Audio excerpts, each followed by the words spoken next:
Hey everyone, it's Ayana, your habit change health coach and the founder of Thrive and Be Whole. Hello! I am so excited to be coming to you live because it is Sunday and I like to do that on Sundays. I hope you're all doing well. Happy May! We are in a new month. I know that right now we are corona'd crazy and it's a little overwhelming. You know, it can be a little overwhelming to really think about moving through the days and the week in kind of a normal way, but you know, if you've watched these videos before, you know that I'm a sucker for new. I'm a sucker for a new month, a new day, a new week, because it's a new opportunity to focus on something different, to start over again, to take care of yourself. So no matter how you're feeling, there's always an opportunity to try again and get back up and try again. So happy new month. And, you know, what are some of the things that people love most about May? You can post them in the comments below. May is a great month. I mean, out here in the Bay Area, it's sunny, it's gorgeous. Yes, we are in stay-at-home orders, but at least we can walk around and be in some sunshine instead of it raining, which is nice. Yeah, I know we need rain, so it's not a drought, but you get what I'm saying. It's nice to have some sunshine. So what are some things that you like about May? You can go ahead and post those in the comments either right now or in the replay of this. I'm curious to see what everyone posts. And also too, you might hear some crying, screaming children in the background. Never mind all that. Which brings me to it brings me to one of the things I love most about May, which is Mother's Day. Yes. Now, shout out to all the moms out there. I know we have a little while till Mother's Day, but happy Mother's Day to you all. And happy Mother's Day to me, because I'm now a mother and I get to, you know, it's a special day for me to get a little extra something.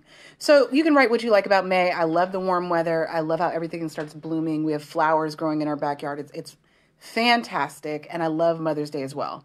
And another thing I love too is that it's Mental Health Month. Woohoo! Okay. Now, I'm very excited about Mental Health Month because as you all know, whenever I do these live videos, I talk a lot about mental health.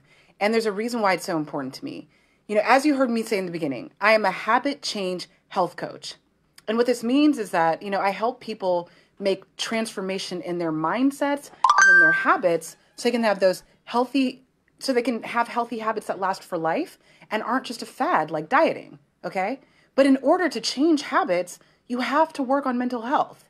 You know, you have to work on what's under the hood if you really want to make changes to what's on top of the hood, okay? So for me, I tell this story all the time. The second I started, you know, I had all types of health goals. I'd wanted to lose weight for a while and was up and down and all over the place for a long time. But when I finally also started working on my mental health and my confidence levels and my body love while I was working on my health goals, then everything stuck. It was so much easier to follow through on my habits. So this month, in the month of May, I'm going to be focusing on how to really change your health habits once and for all. Okay, and that is actually the subject of this video, how to change your health habits once and for all. And these are and I'm going to give you the 6 tips that I'm going to give you a quick overview of. And then throughout this month, I'm going to be going into more detail of them. So if you want to stay tuned, if you want to get more information about the tips, part of what you can do is you can go, you can join my Facebook group. It's called Healthy Living Should Be Fun. We'll go into more detail there. You can also subscribe to my YouTube page. You can follow my Facebook page, Thrive and Be Whole. You can search for me and follow me, and you'll get more and more information, more tips. Every Tuesday, I post tips pertaining to these things, so you'll get actual tips. And you can also join my mailing list too, okay? So message me if you can't find any of these things, all right? So with that, let's dive on into first, before we get into the tips, why this is important, why this is so essential, okay? Now, I've actually, you know, how many people out there feel like they don't have time? They don't have time to take care of themselves. They don't have time to exercise, eat, you know, high energy, healthy foods. You don't have time for yourself. Okay. I get it. You know, I got 2 little kids, a business. I have companies that I work for. I get it. I'm busy. And I used to be a caregiver, full-time teacher. I was pregnant in grad school. It's a whole traumatic story that kind of gives me the chills when I think about it. But the reason why this is important is because we tend to, you know, put off the thing that is most important to us, okay? And if we really want our habits to change, then we really need to dive into our mental health. We have to make some changes with that first so that everything else can fall into place. And I actually want to read you a mental health statistic this month and tell you, you know, just to show you why this is so important. We, and so in the United States, almost half of adults, this is according to Mental Health First Aid, almost half of adults will experience a mental illness during their lifetime.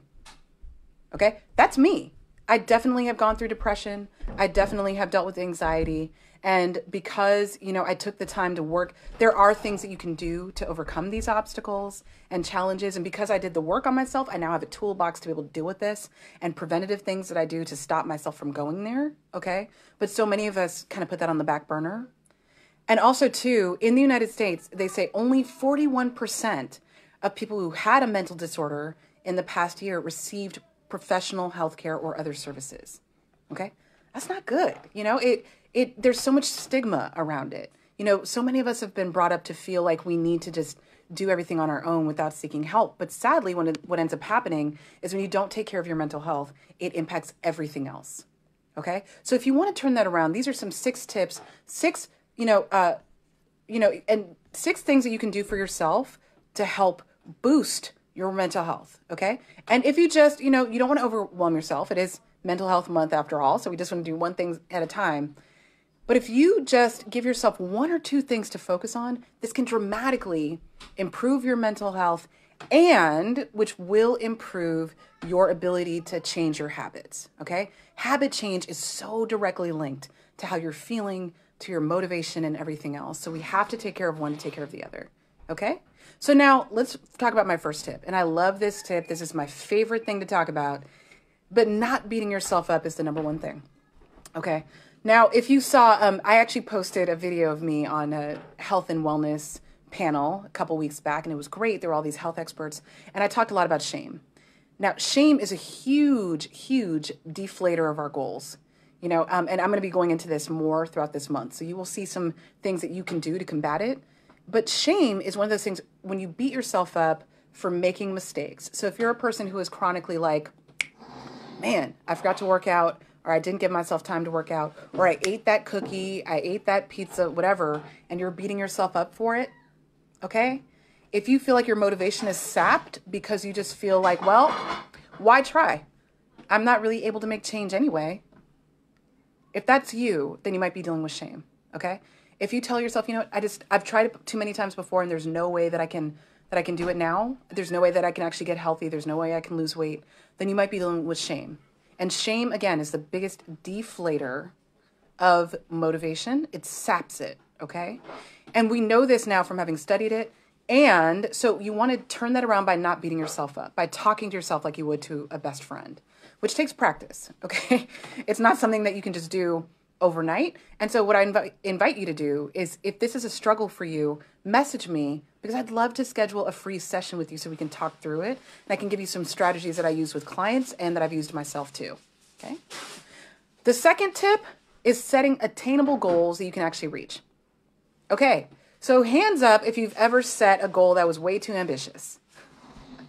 How many of us at the beginning of, January or whatever said that we were going to go to the gym 3 or 4 times a week, and then you got to February and you're like, what is going on? Okay.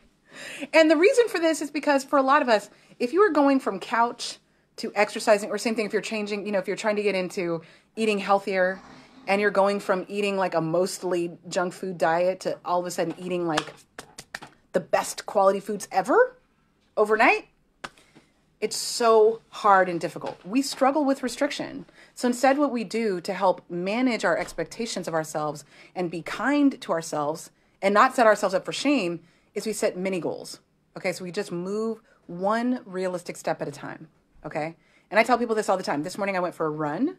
Thank you very much. Feeling like a champion. And what was great about it is, I ran, the fastest time that I ran was 8 minutes and 30 seconds. And I was telling my husband, I was like, this is one of the faster times I've ever done in my entire life. I mean, it's incredible.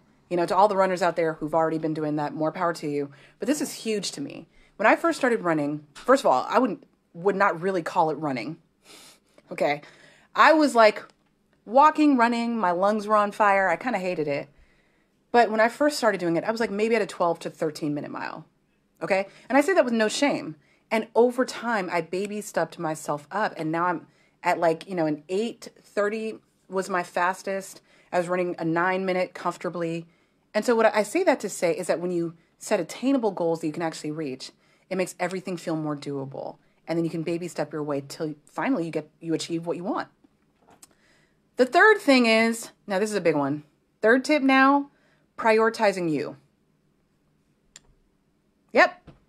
This is a tricky one for some of us, okay? How many of us, again, the no time for ourselves? Well, here's a news flash. Is it really that you have no time? Or is it that you've just learned how to not make yourself a priority? How to not take good care of yourself? When I did a deeper dive on myself, that's what was going on with me. It's funny how all of these, how all of the like negative examples of things pertain to my life. So here's what you want to do. You really want to make sure and understand and appreciate the fact that you deserve to take care of yourself. You deserve to have time for yourself. You deserve to make yourself and your self-care a priority. And when you make that shift in your mindset and you recognize that you are important, then other things can fall into place too. It'll help you so much with your mental health, which will, again, help you achieve those goals that you're trying to achieve. Okay? So when we do this deeper dive and you learn how to prioritize you learn how essential and important you are and how you deserve to go after your dreams. You deserve to live the kind of life you want to live. And that how many people depend on you being well and healthier and at your best, then you will be able to make changes to your habits in a much easier way. You won't have to fight with yourself so much. Okay, this is a big, big one for me. Okay. And now the fourth tip, I love talking about this. I think someone asked me about what do I mean by under the hood. When I say that was a great question. If you want to know, when I say I'm checking under the hood of the car. So if we are a car analogy, right? We're the car example. We always have to look underneath the hood to really make the kind of change that we want to make. So if you're really frustrated with your healthy habits and you feel like you've tried and stuff and started and stopped and it's been difficult for you, check underneath your metaphorical hood to see what's going on underneath the surface, okay? So not just stopping with, I don't have enough time, but what really is underneath that? Because again, I was a very, very busy person. One of the busiest people, right? Like, and I say that without, tooting my own horn or anything else. I was so busy. But then when I started learning, oh, wait, I deserve to take care of myself, it was easier for me to say no to things that were not serving me, okay? And make the time for myself that I deserved, okay? And so now moving on to tip number 4. Now, this is an important one. Community is it's so important for making the habit change that you want to make. Okay. Now, I said earlier this morning, I had a phenomenal run this morning. I'm so proud of it. One of the best runs I've ever had in my life. Okay. Now, I didn't like running when I was a kid. So really it starts at adulthood, but still. Okay. And part of the reason for that is because I run in community. Okay. So today we try to do it as much social distancing as possible. Okay. We try to be as responsible. One of the runners who was with us today, my friend, she was wearing a mask over her face, but it's because of these ladies that I keep going out there and trying. And because one of the ladies in the group runs a little bit faster paced than me. So by me, again, I haven't, as I said to you before, I baby stepped myself to this point. Okay. I didn't just go all in. But being in a group dynamic allows you to push yourself further than you would have before. It helps you go out of your comfort zone a little bit, and it helps you to stay accountable. So when you have a friend or a group of people who you have to check in with weekly or bi-weekly, it helps you to kind of give you a little extra oomph and push to keep going when you would otherwise maybe want to stop.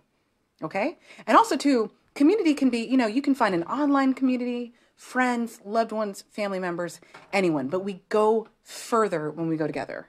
Okay, this goes for everything, but especially for our healthy habits. Okay, and also too, this is an important thing because for me, because I say this all the time, but especially now, if you know that you've been trying to achieve some healthy habits for a while and you've just been struggling with it, it's been very challenging for you to do, book a free session with me because I'd love to talk to you and help you out with that.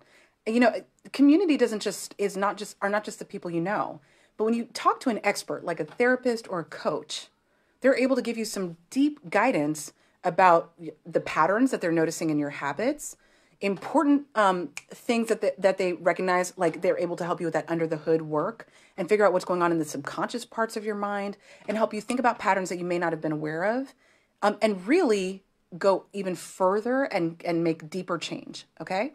So you can book a free session with me, or you can I'm doing this fantastic happy hour all this month, celebrating community, where you can get together with a group of your friends. I have two groups booked already.